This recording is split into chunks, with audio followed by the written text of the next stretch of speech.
Hey guys, it's me, Samantha McGee, and it's been a hot minute, but welcome back to Sunday on a Monday, where Monday morning I share with you something I learned on Sunday to hopefully help your week get off to a little bit of a happier, more spiritual start.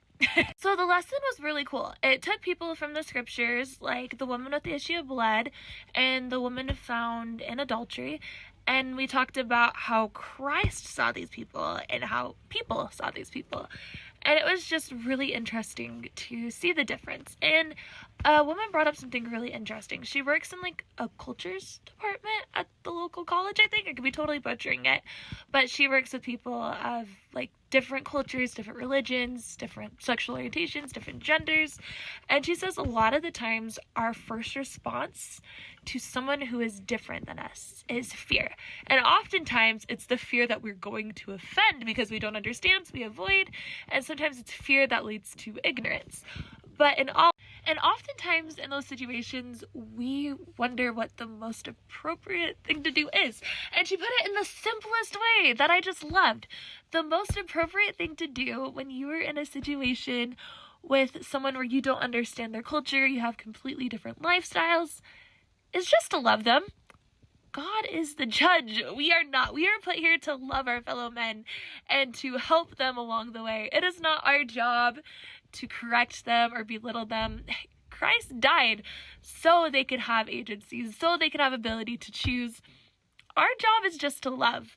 And I loved that so much, especially in today's world where it seems like our differences is what is being used to like rip us all apart and make us hate each other. That's not the goal. You don't have to only be with people who are the same as you and agree with you on everything.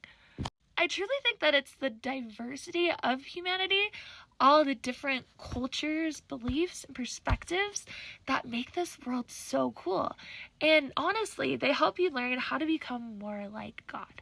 So I challenge you this week to step outside your comfort zone this way and know that you can be friends and you can have conversations with people who disagree with you. And it's kind of essential for human development.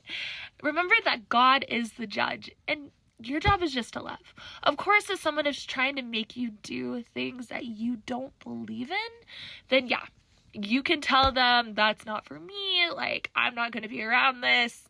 I'm out. But it's not your job to judge or belittle someone because they're different than you or sin different than you. We are all just helping each other on our way back home to heaven. If you're talking to someone and you highly disagree with what they say, I promise they're not on the highway to hell. Maybe they're here to teach you something. Maybe you're here to teach them something. This world is a big, beautiful place full of learning opportunities. And I'm just grateful for it. I'm grateful for the diversity in the world. I'm grateful for the knowledge I have. And don't stray from your testimony. Don't stray from what you know is right. But don't ostracize others because they have a different opinion than you. I challenge you to do that this week, to remember that it is your job to love. That is the number one job that God has given you on this earth, is to love your fellow men. Let me know your thoughts on this. Let me know if you've had any cool experiences with this. Have a great week and always smile on.